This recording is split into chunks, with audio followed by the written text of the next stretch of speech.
Esta es una exploración abierta del mundo inmobiliario y de las decisiones que impulsan proyectos, inversiones y oportunidades. Con nuestras perspectivas y diálogos con líderes del sector, desentrañamos cómo se combinan las piezas claves para convertir ideas en resultados concretos. Presentado por Grupo SIG.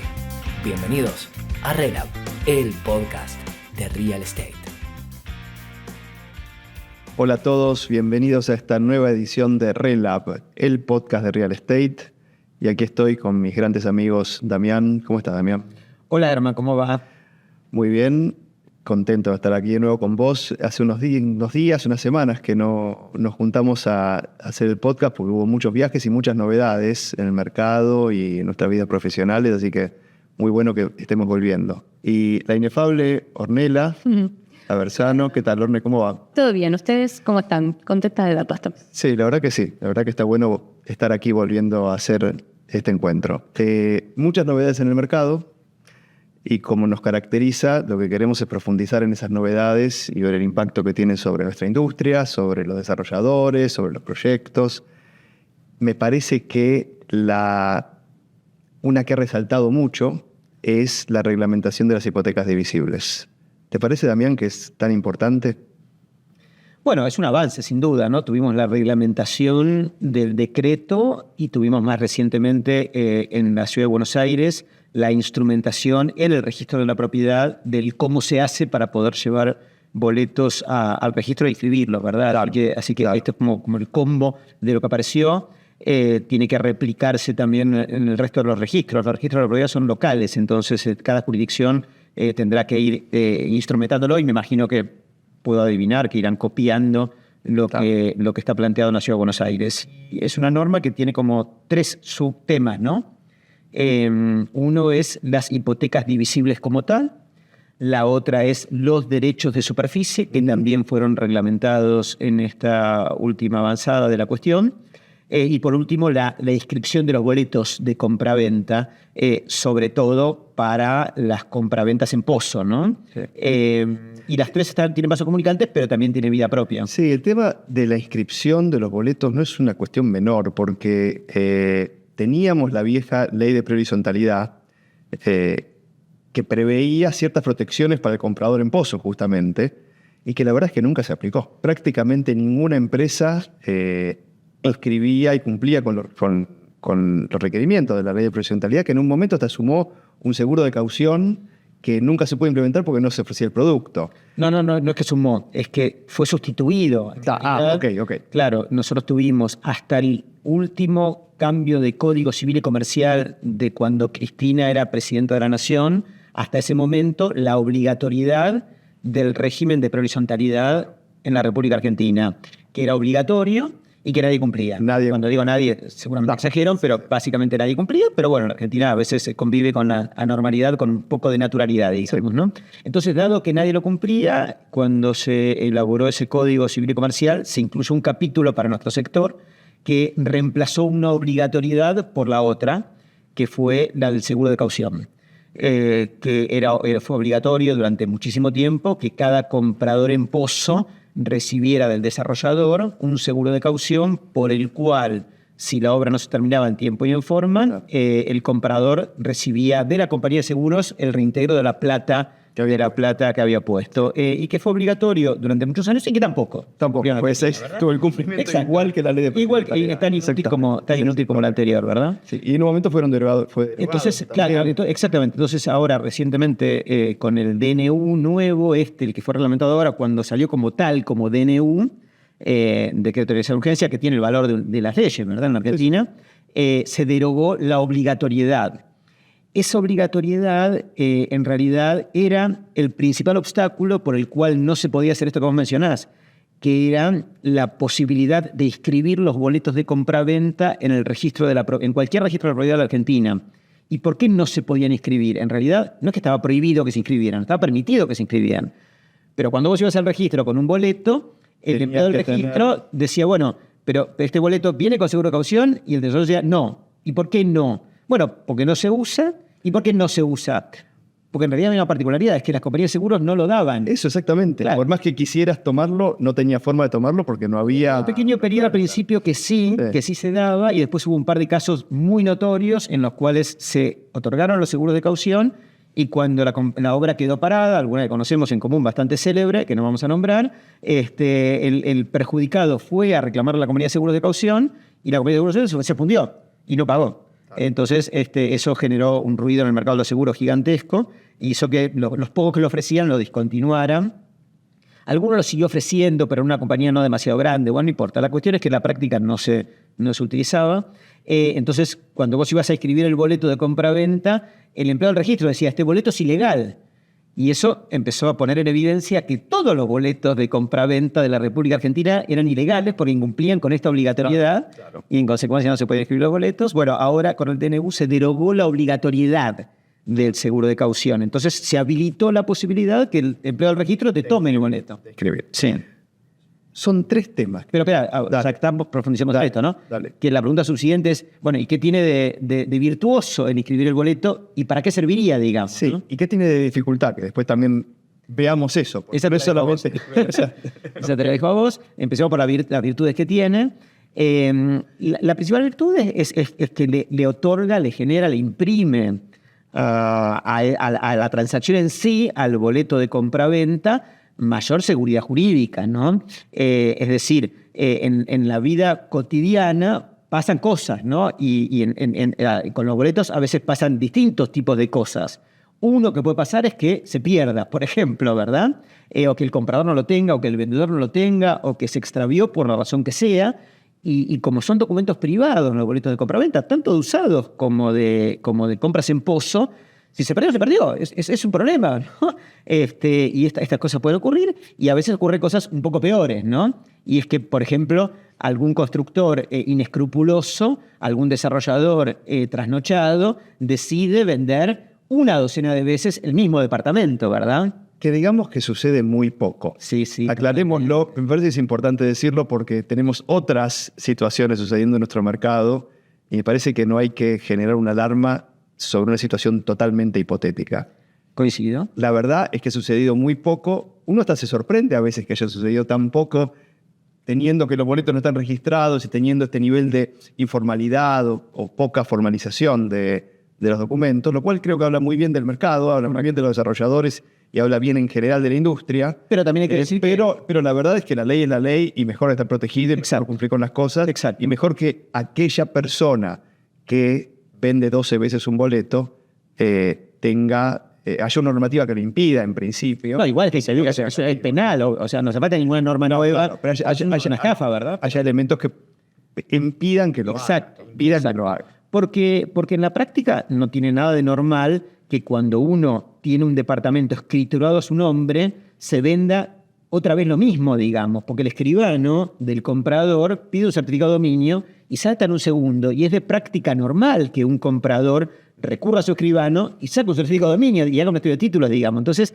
la posibilidad cuando el documento está inscripto en el registro, que se venda 3 veces lo mismo, no digo que sea cero, porque también puede haber estafas creativos, digamos. Siempre hay forma de estafar. Exacto, pero está muy minimizado. Sí. En cambio, con los boletos de compra-venta, que no se inscriben, no está tan minimizado. Entonces, con esto, bueno, incluso nosotros desde la Cámara estamos, por supuesto, a la luz de estas nuevas normas. No solamente empujamos que la norma saliera, sino que estamos para recomendarle a nuestros miembros que como buena práctica promuevan la inscripción de los boletos en los registros, le den con esto una mayor seguridad a sus propios compradores, ellos mismos se autorregulen de la mano de esta práctica. O sea, nos parece que está muy bien que así sea y ojalá se generalice. Y yo no objeto que no sea obligatorio, porque en este mundo libertario en el que vivimos, bueno, está bien si alguno no lo hace. Bueno, en todo caso, el que lo hace podrá ofrecerlo como una ventaja, como un beneficio a sus compradores y decirle, yo te lo voy a escribir, te voy a dar más seguridad, conmigo vas a estar tranquilo, no te va a pasar,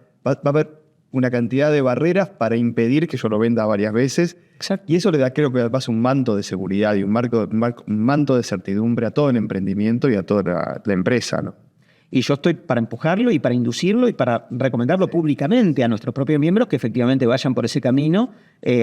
autorregulándose, si querés, pero también en beneficio de la industria, ¿no? Bueno, es el mejor camino, es el de buscar las virtudes y a partir de ahí conseguir tener más ventas, conseguir tener También, más sucesos. exacto, también puede ser una herramienta que indirectamente dé espacio a mejores estructuras de financiamiento, porque la posibilidad de buscar inversores, por ejemplo, en el mercado de capitales, que inviertan en paquetes de boletos securitizados mientras sean documentos privados, es improbable e imposible, digamos, porque siempre está esto por donde se puede escapar este tipo de riesgos. Y cuando están inscriptos, me parece que le da mayor seguridad y lo hace más posible de cara al mercado de capitales, sobre todo con la obra terminada, ¿no? O sea, hay muchos desarrolladores que hoy están empezando a financiar post-posesión. Bueno, cuando está la hipoteca ya es un vehículo más estándar, pero hasta que esté la hipoteca, me parece que boletos inscriptos con obras terminadas debería ayudar. Sí, y podría incluso ser más atractivo para el que compra el instrumento securitizado, el comprarlo 6 meses antes que se termine, 1 año antes que termine la obra, con la obra muy avanzada, con boletos inscriptos, porque para hacer la escritura y para hacer una hipoteca, lo mejor es que esperar 1 año después de que se termine la obra. A lo mejor ya diste posesión, ya la está ocupando, hay que terminar una cantidad de trámites. Y ahí te perdés a lo mejor 2 años que son muy importantes para la financiación. Correcto. Y que ayudan a que el desarrollador entre en la rueda de poder cobrar más temprano y poder empezar el nuevo proyecto. Entonces, en ese periodo, tener boletos registrados que permitan securitizar y salir 2 años antes, prácticamente, 1 año y medio antes, puede ser muy importante para la financiación de los nuevos proyectos. Estoy de acuerdo. O sea, me parece que tiene todo para ganar que este mecanismo empiece a generalizarse, sí, totalmente. ¿Vamos a hipoteca divisible? Hipotecas divisibles es como un emergente de esto mismo, si querés, que los boletos puedan inscribirse, le da un mayor soporte a la misma operatoria. El sentido principal de la hipoteca divisible, como empezando por el principio, si se pudiera, es que le permitiría, y lo pongo en potencial, a propósito, le permitiría a la gente acceder a un crédito bancario para poder, a largo plazo, para poder financiar la compra de una unidad en pozo, incluso cuando la obra está por empezarse o ni empezada todavía. Entonces, ese es el sentido principal de esta norma, que requiere, en primer lugar, que esté la norma, y eso, digamos que ya está, y en segundo lugar, que los bancos la usen, ¿no? Claro. Esto no está, ¿no? Esto segundo no está, y sin esto segundo, lo primero, por ahora, suma, pero no es suficiente, ¿no? También nosotros hemos hablado en este mismo lugar cómo sucede en países desarrollados, incluso países que no son tan desarrollados porque están en la región, este mismo proceso. Y este proceso, diría, el proceso normal para comprarse un departamento es que el desarrollador pide un crédito de construcción y cuando termina la obra, el comprador en ese momento saca un crédito bancario, ¿no? Y la dificultad que enfrentamos en nuestro mercado es que nadie sabe si cuando termina la obra el crédito bancario y en consecuencia el desarrollador va a poder tener los compradores que le compren ese precio y puedan financiar la compra. Y el problema de ese problema, o sea, el problema de su subida en ese momento es que el desarrollador tomó varios millones de dólares para financiar la construcción, que pensaba devolverlos con la plata de los compradores que la obtienen, no porque la tengan, porque en este modelo no la tienen, sino que proviene de préstamos hipotecarios a largo plazo que los bancos dan, y si eso no estuviera, los compradores no pueden cancelar la deuda por la compra de su unidad y en consecuencia el desarrollador no tiene la plata para devolver el préstamo bancario. Y si tuviera la trasnochada idea de ir a decir al banco, mira, ¿por qué no me condonás la deuda porque los compradores no tienen préstamos? El banco llama al manicomio, ¿no? Y lo enjaula. Primero llama al cargo y después ejecuta. Después ejecuta. Exactamente. Hacer las dos cosas una tras de la otra. Exactamente. De alguna manera la hipoteca divisible viene a ser... Suponemos que en algún momento eso debería pasar en Argentina, ¿no? Si continuamos con un camino de normalización, como es el como lo llamamos usualmente, y que en algún momento sucedió, porque en los años 90 en Argentina sucedía esto. Sin hipotecas divisibles. Sin hipotecas divisibles. No, en el año 90 el desarrollador sacaba un crédito de construcción y cuando terminaba venían los compradores, sacaban un crédito bancario y continuaban, que seguramente lo obtenían, ya precalificaban durante la obra, ¿no? Y en los 70 también sucedió, y en los 60 también sucedió. O sea que puede suceder en Argentina, no pensemos que no puede suceder. En algún momento quizás llegaremos a eso.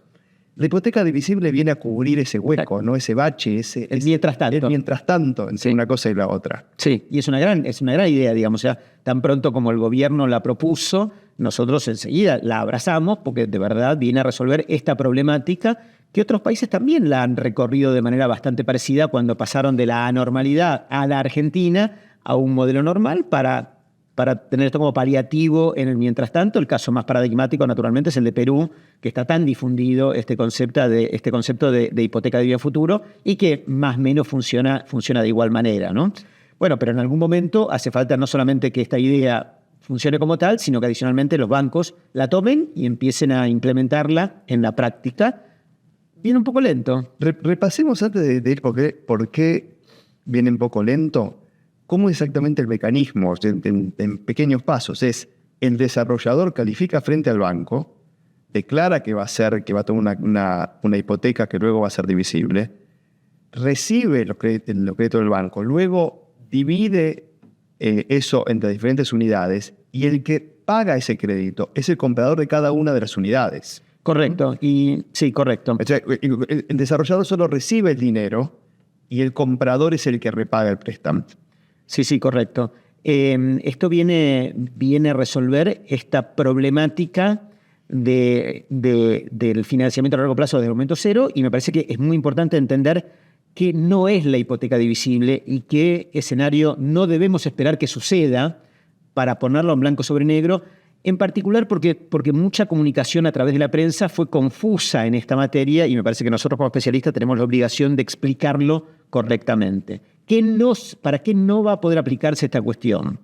No va a poder aplicarse esta cuestión para que vos, Herman, salgas de acá, pases por un emprendimiento de construcción acá a la vuelta o por empezar a construirse acá a la vuelta, elijas un departamento, firmes una reserva de ese departamento o un boleto de ese departamento, vayas a tu banco y le digas, préstame plata porque quiero comprar esta unidad. Así no va a funcionar ni acá, ni en ningún lugar del mundo, ni es esperable que funcione de esa manera. ¿Por qué no es esperable que funcione de esa manera? Por algo muy fácil de entender, pero sí es importante que lo pongamos en blanco sobre negro.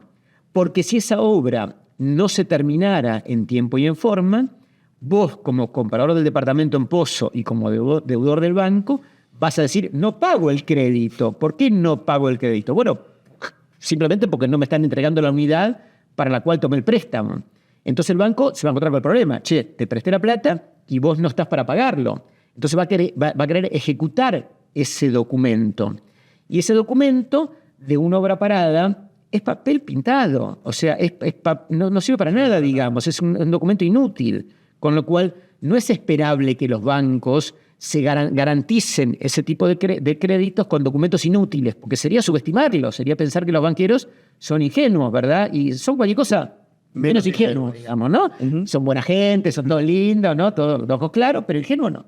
Y entonces, la única forma bajo la cual esto sí puede funcionar es que el banco encuentre las herramientas que se verán caso por caso, según quién es el desarrollador, según cuál es el proyecto, según los elementos que el banco quiera disponer para esta operatoria, pero el banco tiene que tener una percepción que la obra se va a terminar en tiempo y en forma. Sí, más que una percepción. El banco tiene que tener total control de que la obra se va a terminar en tiempo y forma, porque si no, nadie le va a repagar el préstamo, porque aquellas personas, familias que compraron esas unidades, tienen que primero recibirlas, tomar posesión, eventualmente hipotecarlas para repagar ese préstamo. Si no, no hay por lo cual repagar, por lo cual el banco no puede cobrarse. Exactamente, con lo cual, ¿esto estaría eventualmente disponible para cualquier emprendimiento? No, la respuesta es no, ¿verdad? O sea, más bien el proceso, tal como vos lo bosquejaste hace unos minutos, empieza al revés, ¿no? Empieza por desarrolladores inmobiliarios que presentan sus proyectos de los bancos, que estructuran el financiamiento de los desarrollos, que le construyen al banco la percepción, la seguridad, no la certeza. Bueno, en fin, hay como muchas palabras que no son todas iguales, pero que de alguna forma describen esta situación, que la obra se va a terminar en tiempo y en forma, y esto es lo que abre la posibilidad de que el banco abra esa canilla para darle a los compradores esta espectacular herramienta, y lo voy a reiterar, espectacular herramienta, que es la posibilidad que alguien se convierta en propietario de su departamento entrando a esa transacción poniendo un porcentaje muy menor del total de la unidad. Sí, pongámoslo en cifras. A lo mejor pagaría el 5% al entrar el 30% durante la obra y se queda con un 70% financiado a largo plazo. Cosa que hoy por hoy no está disponible en el mercado. Hoy por hoy las cosas disponibles en el mercado que hay es o compras una unidad terminada poniendo toda la plata de tu bolsillo, o compras una unidad terminada poniendo el 30% de tu bolsillo y el 70% el banco, si es que lográs calificar por préstamo hipotecario, o entras en un proyecto en construcción pagando el 100% del precio de la unidad durante los 3 o 4 años que dura la obra. Sí, a lo mejor el desarrollador te financia un año más. Claro, pero eso es una cuota muy alta, ¿verdad? Acá estamos diciendo de entrar poniendo el 5% y después cuotas equivalentes, si quieres, a un alquiler durante 20 años y poder mudarte a ese departamento cuando la obra se termina, por ahí 3 años después. Eso, para el desarrollador, es extraordinario porque le amplía el volumen de demanda potencial a la N, no sé cuánta más gente hay que no, o sea, ahora, no sé, 10 veces más gente, ¿no?, que los que pueden entrar en los mecanismos disponibles en la actualidad. Por supuesto que es una gran noticia para el comprador también, porque hay mucha más gente que va a verse beneficiada por esto. Puede ser segura de entrada, la verdad, claro, que es aún mejor que esperar. Si vos sabés qué unidad querés, es aún mejor que tenerlo, que sacar el crédito al final cuando ya está terminado. Lo comprás al principio y ya sabés que la obra se va a hacer y que va a ser 0 kilómetros. Exactamente, claro, ¿no? exactamente. Vino a estrenar poniendo poca plata, digo, o sea, muy accesible. O sea, cambia completamente la fisonomía y la dinámica del mercado de la construcción en la Argentina. Completamente. Ojalá lleguemos a eso, así vamos, y las hipotecas divisibles son el primer paso en ese sentido. Bueno, hay que seguir dando los pasos propios de la normalización de la economía argentina, ¿no? Damián, no se ve mucho entusiasmo de los bancos por el momento en general en dar crédito hipotecario, ¿no?, en financiar proyectos, incluso compra de unidades, por lo cual ahora tienen que ponerse o tendría que ponerse a redactar las normativas y armar los equipos para este nuevo tipo de créditos. ¿Cómo lo ves vos, Exo? Bueno, lo veo lento, quizás bancos del Estado tomando un poquito la delantera, ojalá que así sea.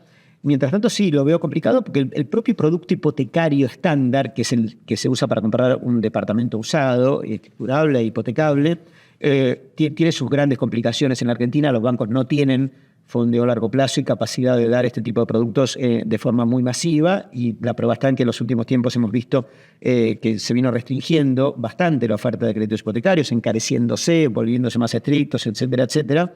Y este producto, el de la hipoteca divisible, es como una derivada, un emergente de ese otro, infinitamente más complejo, ¿verdad? Porque hace falta que el banco se meta en el proyecto. Hace falta un sistema de control mucho mayor todavía, porque en el sistema tradicional van, certifican, ven cuánto hay de avance, esperan que avance el 30% de la obra, te dan la primera cuota en ese momento. En fin, hay una cantidad de mecanismos, pero acá es mucho mayor lo que tienen que cubrirse porque el que les debe es cada uno de los usuarios a 20 años después de terminar la obra, ¿no? Claro, o sea, si el producto de crédito hipotecario estándar está complicado, este otro es complicado al cubo, y en un contexto en el que el primero está difícil, no es tan fácil ni tan esperable que en un momento para otro se arranque. Y hay dos elementos, me parece, que complican o que hacen que exista esta complicación. Una es el fondeo, ¿no? Que en los 90 toda la plata que había vino de la securitización de las hipotecas, ¿no? Todo el giro de securitización. Incluso el otro día me enteré que yo no sabía, pero había entidades americanas que participaban en una Fannie Mae, hay una Fannie Mae americana que se llama Fannie Ward, si no me equivoco, que compraba hipotecas securitizadas. Yo no lo sabía, eso me enteré hace poco. Yo trabajaba de eso, así que sí. Sí, yo sé que trabajaba, pero yo no sabía que estaban los americanos participando de esto. Digo, era un mercado súper vibrante con un montón de dinero y un montón de inversores. Hoy ese mecanismo, yo no he escuchado prácticamente a nadie que empiece a hablar de eso, y requiere realmente una gestión muy importante, ¿no? En ese momento el banco hipotecario era muy, muy dinámico y tenía mucha participación en el armado de ese mercado. En la medida en que no se genere ese fondeo y circule el dinero, es muy difícil que ese dinero de largo plazo siga apareciendo. Correcto. Y después está el del armado de todos los equipos técnicos de los bancos, porque los bancos tienen que ver un negocio tal que quieran invertir en armar los equipos técnicos, en armar los procedimientos, en armar las líneas, lo cual normalmente, por más que lo hagan, lleva mucho tiempo. Y plata. Bueno, claro. Y los gerentes con plata, qué sé yo. Claro, un montón de costos para poder armarlo. y que si no sabe si tienen el fondeo para hacerlo, la verdad que no tiene mucho sentido. Bueno, pues pasó en el 2017 que esto venía de igual manera que ahora. Hubo 2 o 3 bancos que armaron sus propios departamentos inmobiliarios, contrataron gerentes, empleados, auditores y qué sé yo, y al año los despidieron a todos. Claro. Sí. Claro. Y le costó un montón de plata. Y el que se quema con leche, Claro. de una vaca y llora, ¿no? Sí. Orne, ¿cómo ves a los desarrolladores frente a esta reglamentación, a esta nueva ley, en general frente a tomar créditos de construcción para sus proyectos? Mira, me parece que en principio tienen miedo, ¿no? Porque no es como el mercado se está manejando y parecería ser que está en un estado embrionario. Pero sí lo que me parece que es unánime es que todos celebran que haya cualquier tipo de política pública que intente reactivar un poco el mercado que no la está pasando bien. Entonces, en ese sentido, es positivo que desde la política se esté mirando al sector y digan, bueno, vamos a tratar de sanear la economía para que esto sea lo más normal posible, ¿no? Lo más parecido a un país desarrollado que se manejan los negocios de esta manera. Y en ese sentido, lo que rescato, digamos, de esta reglamentación puntual es que, por un lado, prolija el negocio. O sea, ustedes mismos lo dijeron recién, da seguridad jurídica a los actores que participan, implica que haya un saneamiento de la economía del proyecto y de la empresa desarrolladora, implica que haya un cuerpo técnico en el banco y en la empresa desarrolladora que pueda llevar adelante el paquete normativo legal de poder tomar esto. Por otro lado, soluciona el gran problema de cualquier desarrollador, que es cómo me fondeo. O sea, ¿de dónde sale el dinero para esto? Que hasta ahora, cada vez se viene complicando más porque no está habiendo mucha venta y la preventa, digamos, es como el gran fondeo argentino, claro. Esto que hemos inventado por estar en contra del mundo. Con lo cual, cualquier desarrollador que le solucione el fondeo de una manera seria y prolija va a estar contento de acá hasta el fin de su proyecto y para el próximo también. Y por último, esto que hablábamos antes, ¿no? de empezar el podcast, que tiene que ver con la cantidad de demanda, ¿no? O sea, la demanda cuánta gente, sí, ¿no? Puede haber que tenga el 30% para ingresar y cuánta hay que tienen 5%. Claro. Con lo cual, un poco queremos todos, ¿no? O sea, tanto el usuario final como los que desarrollan, que vuelva el sueño de la casa propia. Y este tipo de normas son las que de a poco, espero, nos vayan llevando a ese lugar. Hace poco en la Ditela, Federico González Rouco le preguntaron, ¿tomarías hoy un crédito hipotecario? Y él dijo, el crédito hipotecario en Argentina se da por ventanas y cuando está la ventana hay que tomarlo, ¿no?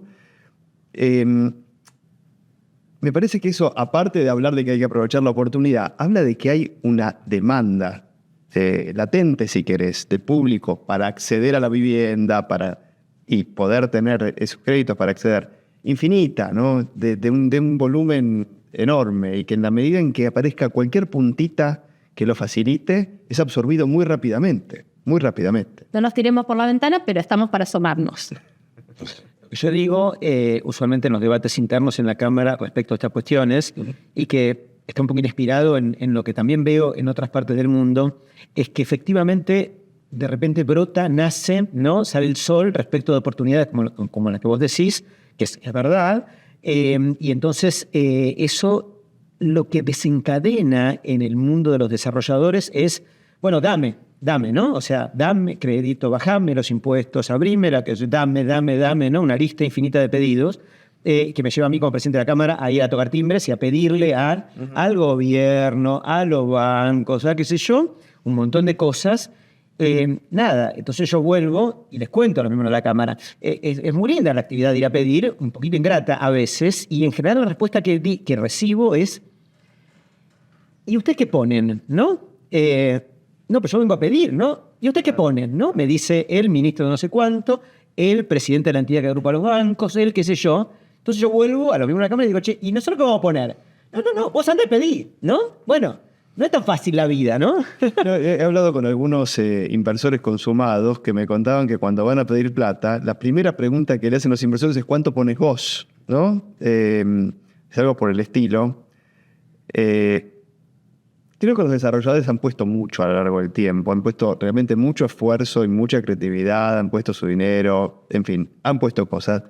No alcanza. Pero me parece que no alcanza, exactamente, que hay otro nivel de pensamiento y otro nivel de cosas que quizás haya que canalizarlo a través de las cámaras, a través de las asociaciones profesionales, porque no es el esfuerzo de alguno, sino que es alguna cosa mancomunada para que esto se movilice, porque hay que movilizar una industria. No, porque si no la respuesta es, sigamos como estamos. Digo, Claro. de hecho, no es que sin crédito no hubo construcción. Sin crédito hay construcción, digamos. Hay un montón de construcción. Trabajando para la gente que tiene la capacidad de pagar el departamento en 4 años, para la gente que pone el 30% y el resto no sé cuánto. O sea, hay actividad. Ahora, queremos que haya más actividad y apuntar a este segmento infinitamente más grande de la gente con el 5%, sí. Pongamos, es eso, ¿no? Entonces pongamos. No, pero yo ya puse un montón.